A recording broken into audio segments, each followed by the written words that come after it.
Oh, what are you smirking at, you idiot? Brain beats prawn. No! No, no, no, no! Man of Tomorrow has been confirmed to be the next film James Gunn will be writing and directing for the DCU as part of what he's calling the Superman saga. Now, I'm still unclear if the movie is called Superman Man of Tomorrow or just Man of Tomorrow. I mean, Superman was originally going to be called Superman Legacy, and now it's just Superman. So I could see that title maybe changing before it actually comes out. Gunn, he has suggested that this isn't Superman 2 proper, like it's not an official direct sequel to that Superman movie, and that it's more of like a team up movie with characters that we've come to know in this new DCU. And that had me thinking at the time when that came out that it could be Super Friends, but actually it's going to be a team up movie between Superman and Lex Luthor facing a quote much, much bigger threat. And to me, that sounds like a perfect sequel to the Superman movie that we just got. Having to see these two who were, just hero and villain in a movie, now having to work together after not only a battle of brawn, but a battle of ideology and the mind. Now, Gunn has said that this movie will be as much of a Lex Luthor movie as it will be a Superman movie. And recent artwork released by Gunn suggests that Lex will indeed be wearing his classic purple and green battle armor from the comics. And I think it'll likely be a reworked version of the Hammer of Bravia armor that we saw Lex build for Ultraman to wear in his fight against Supes at the beginning of Superman. Now, of course, Ultraman being a clone of Superman and inside the suit is what made him such a rival to Supes and him being able to give Superman his first defeat. But that suit was also able to withstand a battle with Superman, so it could serve as a great piece of armor for anyone wanting to fight on that level. So Superman 2025 did something really interesting with the character of Lex Luthor.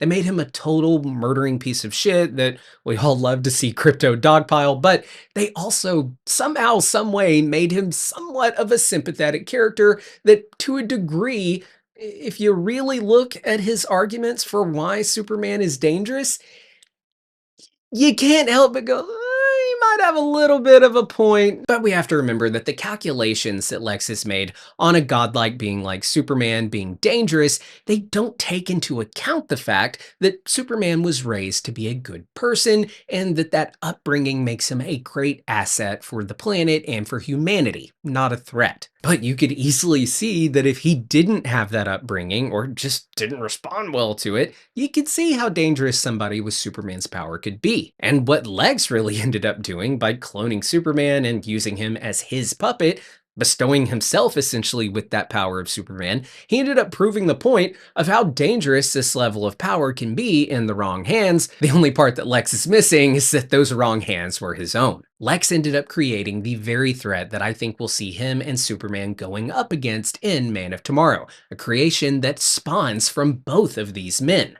Ultraman. Ultraman is a carbon copy clone of Superman that Lex created and controlled, giving him no autonomy and using him as a weapon. He wasn't raised by a caring mom, Pa Kent. In fact, he was likely mistreated and tortured in the form of battle testing when he was created. And I wouldn't be surprised in the slightest if inside Ultraman is a dormant consciousness that was created as a result of creating a human brain, but that Lex essentially had that part of his mind, or his entire mind in general, turned off or turned to spaghetti and suppressed so that he could just use him as a puppet, kind of like the Winter Soldier. Now, at the end of Superman, we see this clone, Ultraman, fall into the black hole in Lex's pocket dimension, and you know what that means. Bad guy falls into portal that then closes.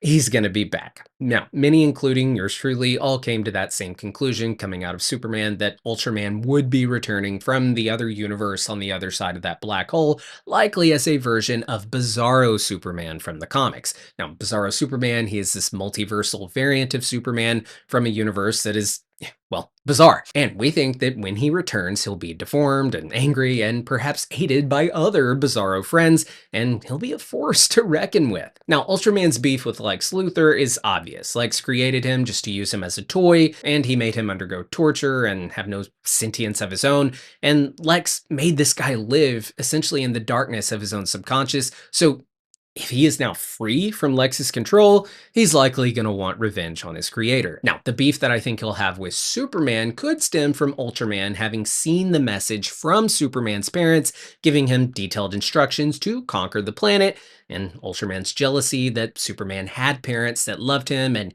gave him a mission that he chose not to honor could push Ultraman to want to honor that mission and make his parents proud. This would make it a true daddy issues style movie, with Ultraman wanting to impress a man, Sor-El, who is in a roundabout way his father, but also wanting to prove wrong the man Lex, who created him and who is also in a roundabout way his father. And we know James Gunn has been very vocal about his own issues, with his father. So I could totally see Gunn putting that into the story. So when Ultraman shows up and, ready to wreck shop, we'll see Superman and Lex having to put their differences aside and work together to take on a creation that embodies the worst of both of them. Those being the hate and the seek for control that inhabit Lex, and then of course the unbreakable strength and God complex that comes with being a man of steel. I think this movie could feel very much like the only good part from Thor the Dark World, which was Thor having to break Loki out of prison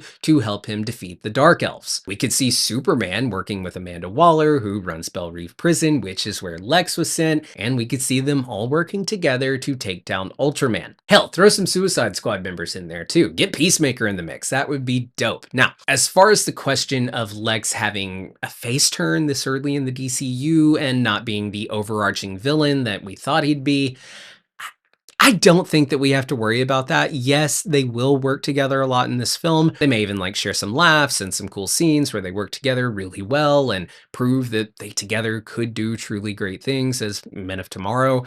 But come the third act of the film, after Ultraman is defeated, I could totally see Lex refocusing his ire on Superman, perhaps after finding the best way to successfully take down Ultraman, a Superman clone. Lex will then look to use that same weapon or tactic to bring down Superman as well, and their rivalry will resume, and Lex will continue to serve as a thorn in the side of the Man of Steel for years to come. But hey, those are just my questions. Hey everybody, Colton here, and this is the mailbag style show where I take your questions about Marvel, Star Wars, DC, movies and streaming in general, whatever you want to ask. Send it to the email address askcoltonnow@gmail.com, link in the description below, and maybe you'll see your question featured right here on the show.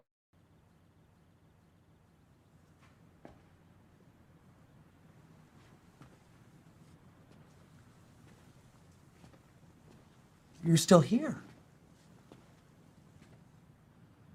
It's over.